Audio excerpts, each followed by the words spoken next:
The US needs to keep TPS status for Ethiopian nationals because they genuinely need it. And I'm gonna give you a couple reasons, yeah? Number one, in Ethiopia, they have multiple different insurgency groups actively operating within multiple regions.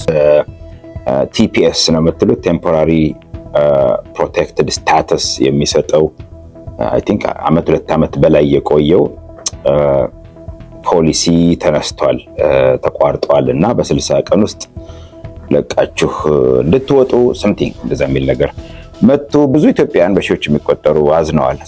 አው ስለ ቲፒኤስ የወጣ አዲስ መረጃ አለ። እንደሚታወቀው እንግዲህ ዛሬ ዲሴምበር 12 ነበረ የቲፒኤስ መጨረሻ። በጣም በሚያሳዝን መልኩ ቲፒኤስ አልተራዘመም። ዛሬ USCIS እንዳወጣው እንግዲህ እስከ ፌብሩዋሪ 13 ድረስ ከአሜሪካ ለቃችሁ እንድትወጡ ከዛ በፊት ከሆነ ደግሞ ራሳችሁን በፍቃደኝነት ሰልፍ ዲፖርት ስታረጉ ደግሞ በነፃ ፕሌን ቲኬት እና $1000 ቦነስ ይሰጣችኋል ብለዋል። ቲፒኤስ ውስጥ ያሉ ሰዎች ብዛት ደግሞ 5000 ነው። 5000 ኢትዮጵያውያን ናቸው በዚህ ፕሮቴክሽን ውስጥ የሚገኙት። እነዚህ ሁሉ እንዲወጡ እንግዲህ 60 ቀን ብቻ ነው የተሰጣቸው። ሰላም እንዴት ናችሁ? የአክስታገር ዩጋንዳ ቤተሰቦች እንግዲህ ቀደም ሲል እንደተከታተላችሁ ሰሞኑን በሶሻል ሚዲያችን ቲፒኤስ የሚሉ ነገሮችን ሰዎች የተቀባበሏቸው ይገኛሉ። ምን ማለት ነው? በእርግጥ እንደተባለው አሜሪካ የኢትዮጵያን ዜጎች ከሀገሯ ልታባረር ነው ወይ የሚሉትና መሰል ጉዳዮችን ይዤላችሁ መጥቻለሁ። ከእናንተ የሚጠበቀው ሰብስክራይብ ያላደረጋችሁ ሰብስክራይብ በማድረግ ቤተሰብ በመሆን ምናልባት ደግሞ ይሄ ጉዳይ ይጠቅማችኋል ብላችሁ ለምታስቧቸው ዘመድ ወዳጆቻችሁ ሼር ማድረግ ብቻ ነው። እንግዲህ ቲፒኤስ ምን ማለት ነው? በእርግጥ አሜሪካ የእውነት የኢትዮጵያን ዜጎች ከአገሯ ልታባረር ነው ወይ? ይሄ ጉዳይ የሚመለከተው ምን አይነቶቹን ሰዎች ነው? ምን አይነት ስታተስ ላይ ያሉትን ነው የሚለው እንግዲህ በተወሰነ ደረጃ ይዤላችሁ ቀርብ ያለውኝ ሰው እንግዲህ ቆይታችሁን ከኔ ጋር እንድታደርጉ መጋብዛችሁ በአክብሮት ነው። ሰብስክራይብ ማድረግ አትርሱ። መልካም ቆይታ። ቲፒኤስ ወይም ቴምፖራሪ ፕሮቴክትድ ስታተስ የአሜሪካ መንግስት ለተለያዩ ሀገር ዜጎች የሚሰጠው ጊዜያዊ ከለላ ሊባል ይችላል። እነዚህ ዜጎች እንግዲህ በአሜሪካ ለተወሰነ ጊዜ ቆይተው ወደ ሀገራቸው እስኪመለሱ የሚሰጣቸው ጥበቃ ማለት ነው። በወቅቱ እንግዲህ ወደ ሀገራቸው እንዲመለሱ ቢደረግ በሀገራቸው ችግር ይደርስባቸዋል ተብሎ ስለሚገመት ወይም ደግሞ ስለሚታመን በሀገራቸው ላይ ያለው ችግር እስኪስተካከል የሚደረግ ጊዜያዊ ጥበቃ ማለት ነው። ቴምፖራሪ ፕሮቴክትድ ስታተስ ማለት ነው። ስለዚህ የሚሰጣቸውም የስራ ፈቃድ ጊዜያዊ ነው የሚሆነው። ታዲያ እነዚህ ሰዎች የሀገራቸው ሁኔታ ከተስተካከለ ወደ ሀገራቸው የመመለስ ግዴታ አለባቸው ማለት ነው። ቴምፖራሪ ፕሮቴክትድ ስታተስ ያለው ሰው ራሱን ወደ ግሪን ካርድ ወይም ወደ ፐርማነንት ሬዚደንቲካል መቀየር አይችልም። ወደ ሲቲዝንሺፕም መቀየር አይችልም ማለት ነው። ቲፒኤስ ወይም ቴምፖራሪ ፕሮቴክትድ ስታተስ በአሜሪካ ለምን አስፈለገ፣ መቼስ ተጀመረ የሚለውን ለማየት ስንሞክር ደግሞ ህጉ የወጣው እንግዲህ በ1990 በኮንግረሱ ነው። በወቅቱ በተለያዩ ሀገሮች የሚታዩ ችግሮች ነበሩ። የእርስ በርስ ጦርነት፣ የተፈጥሮ አደጋ ለምሳሌ እንደ ሄይቲ ያሉ ሀገራት ሲያስተናግዱበት ጊዜ ነበረ። በእነዚህና መሰል ችግሮች ምክንያት ሀገሮቹ ከባድ ችግር ውስጥ በሆኑበት ጊዜ ዜጎቻቸውን ወደ ሀገራቸው እንዲመለሱ ቢደረጉ ሊገጥማቸው የሚችለውን ችግር ከግምት በማስገባት የሀገራቸው ችግር እስኪፈታ እንዲቆዩ የወጣ ነው። ያም ቢሆን ግን ምንም እንኳን ጊዜያዊ ቢሆንም ለረጅም ዓመታት ላለፉት 20 ዓመታት በየጊዜው እየታደሰ ጊዜያዊ ቢሆንም እንደ ቋሚ ተደርጎ ቆይቷል። ታዲያ ይህንን ጉዳይ ሪፐብሊካኖች አልተመቻቸውም። የተሰጣቸው ለጊዜው ሆኖ ሳለ ለዓመታት መቆየታቸው ተገቢ አይደለም በሚል ሊነጠቁ ይገባል የሚል ሐሳብ ነው ያነሱት እነ ትራምፕ። እንግዲህ እስከ ጁን 2025 ድረስ ኢትዮጵያን ጀምሮ 17 ሀገሮች የዚህ ቲፒኤስ ወይም ቴምፖራሪ ፕሮቴክትድ ስታተስ ተሰጥቷቸው ነበረ። አብዛኛው እንግዲህ በተለይ ኢትዮጵያኖች ይሄ የቴምፖራሪ ፕሮቴክትድ ስታተስ የተሰጣቸው በባይደን ዘመን ነበረ። ያ ማለት እንግዲህ በትግራይ ጦርነት ጊዜ ማለት ነው። ሀገሪቱ ከፍተኛ የሆነ የእርስ በርስ ጦርነት ውስጥ ገብታለች በሚል እንግዲህ በወቅቱ በተለያየ ምክንያት አሜሪካ የገቡ ኢትዮጵያውያን ወደ ሀገራቸው እንዲመለሱ ቢደረግ በማንነታቸው ወይም ደግሞ በፖለቲካ አቋማቸው ምክንያት ሊያጋጥማቸው ከሚችል ችግር ለመጠበቅ አገሪቷ እስከምትረጋጋ በሚል ነው እንግዲህ ቲፒኤስ ወይም ደግሞ ቴምፖራሪ ፕሮቴክትድ ስታተስ ያገኙት ማለት ነው።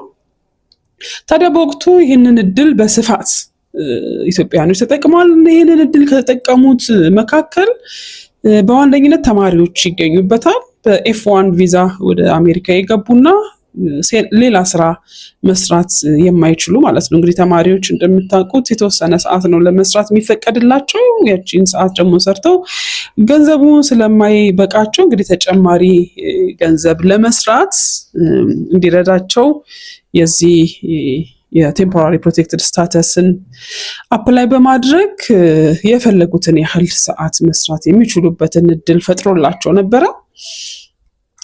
ከተማሪዎቹ በተጨማሪ ደግሞ በአሜሪካን ሀገር ለብዙ ዓመታት ሲኖሩ ቆይተው ወረቀት ሳይኖራቸው እንግዲህ አሳይለም ጠይቀው ያልተሳካላቸው ያለምንም ስታተስ ሲኖሩ የነበሩ ኢትዮጵያውያንም ደግሞ የዚህ የቲፒኤስ ተጠቃሚ ሆነው ነበር ማለት ነው። ለእንደዚህ አይነት ሰዎች እንግዲህ በወቅቱ በጣም ትልቅ የምስራች ሆኖላቸው ነበረ። ምክንያቱም ተስፋ ቆርጦ ባሉበት ሁኔታ የወጣ ሕግ በመሆኑ ትልቅ ተስፋን ያገኙበት የተደሰቱበት ሆኖላቸው ነበረ። ይህን እንግዲህ ደስታቸው አብሯቸው ሊዘልቅ የቻለው እንግዲህ እስከ ሰሞኑ ወይም ደግሞ እስከ ዲሴምበር 12 ድረስ ብቻ ነው ማለት ነው። ምክንያቱ ደግሞ ሰሞኑን እንግዲህ አሜሪካ ከዚህ በኋላ ኢትዮጵያ ይህንን ሪኳየርመንት ስለማታሟላ ቲፒኤስን አቋርጠናል በማለቷ ነው ማለት ነው። ስለዚህ እንግዲህ በቲፒኤስ ብቻ ያሉ ኢትዮጵያን በሚቀጥሉት 60 ቀናት ወይም ደግሞ እስከ ፌብሩዋሪ 2026 ድረስ መቆየት እንደማይችሉ ነው የተነገረው። እንግዲህ እስከተጠቀሰው ቀን ድረስ አገሪቷን ለቀው ያልወጡ ሰዎች ወይም ደግሞ በቲፒኤስ ያላቸው ዜጎች ቴምፖራሪ ፕሮቴክትድ ስታተስ ላይ ያሉ ሰዎች እንዲወጡ ነው የተነገራቸው። ሆኖም ግን በተሰጣቸው 60 ቀናት ውስጥ ፈቃደኛ ሆነው አሜሪካን ለመልቀቅ ለወሰኑት ግን የበረራ ትኬታቸው እንደሚሸፈንላቸው ተጨማሪም ደግሞ $1000 እንደሚሰጣቸው ነው የተነገረው። ታዲያ በአሜሪካ ውስጥ በዚህ ስታተስ ያሉ ኢትዮጵያውያን ቁጥር 4540 መሆኑን የታወቀው ቢሆንም ግን ይህ ህግ 4540 ላይ 40ንም ሁሉንም ሊያካትት የማይችልበት ሁኔታ እንዳለ ነው እንግዲህ ህግ ባለሙያዎች እያስረዱ ያሉት። ለምን ቢባል እንግዲህ በሌላ ስታተስ ላይ ሆነው የዚህ የቴምፖራሪ ፕሮቴክትድ ስታተስ ማግኘት ይፈቀድ ስለነበር አሳይለም ጠይቀው ጉዳያቸው በመታየት ላይ ያሉ ሆነው እንዲሁም ደግሞ በኤፍ1 ቪዛ ያሉ ተማሪዎችም ሆነው ይሄንን ቴምፖራሪ ፕሮቴክትድ ስታተስ ላይ የሆኑትን አይመለከትም ማለት ነው። ስለዚህ እነሱ ወደ ሀገራቸው መመለስ አይጠበቅባቸውም ማለት ነው።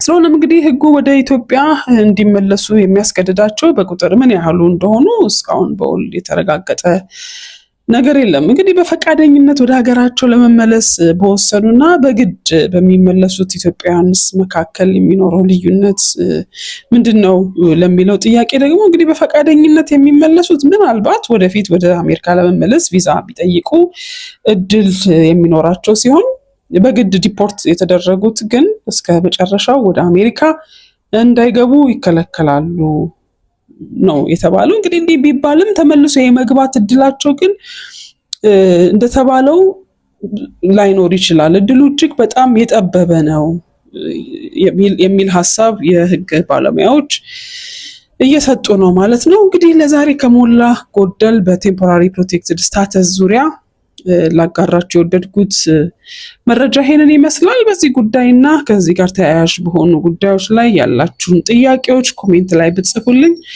ከሚመለከታቸው የህግ ባለሙያዎች ማነጋገርና እንዲሁም ትክክለኛውን መረጃ ወደ እናንተ ለማድረስ እሞክራለሁ። አብራችሁኝ ስለነበራችሁ ከልብ ነው ማመሰግነው። ሰብስክራይብ ማድረግ አትርሱ። እንዲሁም ደግሞ ይሄ ጉዳይ ጠቅማችኋል ብላችሁ ለምታስቧቸው ወዳጅ ዘመዶቻችሁ ቪዲዮውን ሼር በማድረግ መረጃውን እንድታደርሱ ጠይቃችኋለሁ። በሌላ ጥሩ ቪዲዮ ደግሞ ዳግመኛ እስከምንገናኝ ሰላም ሁኑልኝ። የተወደዳችሁ እንግዲህ ስለ ቲፒኤስ የሰናዳሁት የተከታተላችሁትን ይመስል ነበረ። እንግዲህ ጥሩ ነገር እንደቀረላችሁ እምነቴ ነው። እንግዲህ እንደዚህ አይነት ጉዳዮች ላይ ተያያዥ ጉዳዮች ላይ ጥያቄዎች ካሏችሁ ኮሜንት ላይ አስቀምጡልን። ባለሙያዎችን አናግሬና መረጃዎችን ሰብስቤ ወደ እናንተ የማደርስላችሁ ይሆናል። አብራችሁን ስለነበራችሁ ከልብ አመሰግናለሁ። በሌላ ቪዲዮ ዳግመኛ እስካገኛችሁ ድረስ ሰላም ሁኑልኝ።